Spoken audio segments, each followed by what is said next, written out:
A pleasure to meet y'all at last, and welcome back to HJN's Super Foam Flying. And right now, I've got a little something that's a little more prehistoric, if you will.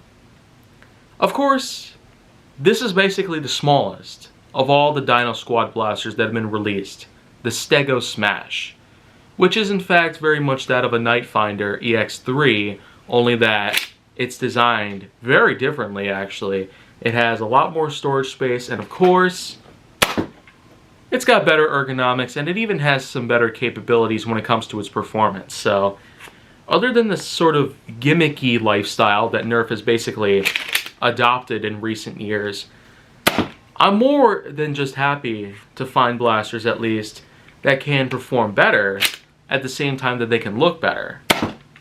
There's a lot of clever marketing cues that a lot of people can play off nowadays just to grab more attention and also feasts on some more dollars. But at least for a blaster like this, one that has in fact cost only $10 to own, as opposed to what the original Nightfinder did when it was about half that price back in the day, the Stego Smash really is pretty different by all means.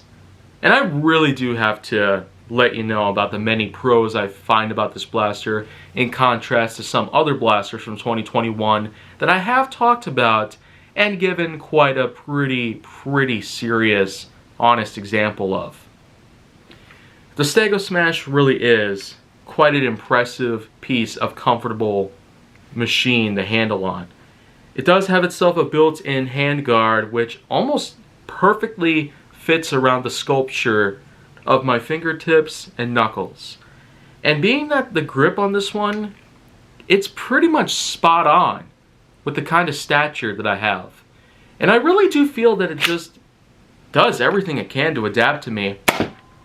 And well, I just fired off my last dart, but that does give you a pretty good peace of mind here. One dart can fit into the chamber and 4 more can fit underneath it. So it's a bit of an upgrade when it comes to these sort of blasters, these EX blasters, if you will.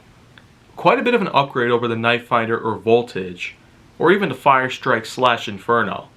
So I feel like not only this one's actually better in that category when it comes to dart storage, as well as dart capacity, because not only does this one have one dart, but as you probably already saw, it does have its own exclusive color scheme to it, which comes in teal with a tip that's lime green, pretty much. That's a nice color palette, if you will.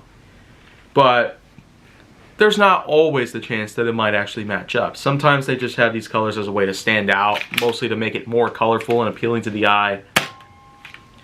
Otherwise, though, the Stego Smash with a nice sort of detailing on it, the spines reminiscent to that of the actual Stegosaurus. These parts here kind of look like the eyes, if you will. And then we have this part over here. Doesn't really look much like the tail, but it's pretty much just that. And I do really have to let you know about the Dino Squad series. It's certainly not to be confused with the Dino Squad television series from 2007. And I've talked a bit about that during my Tricerablast review, which I already have up on YouTube now, but the Stego Smash, at least they're not really completely ripping off Dino Squad by any means.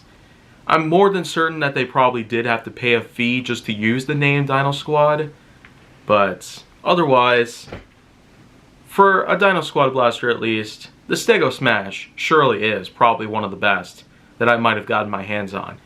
But it sure is good to know that we've actually since gotten a lot more blasters added to the line over the past few years.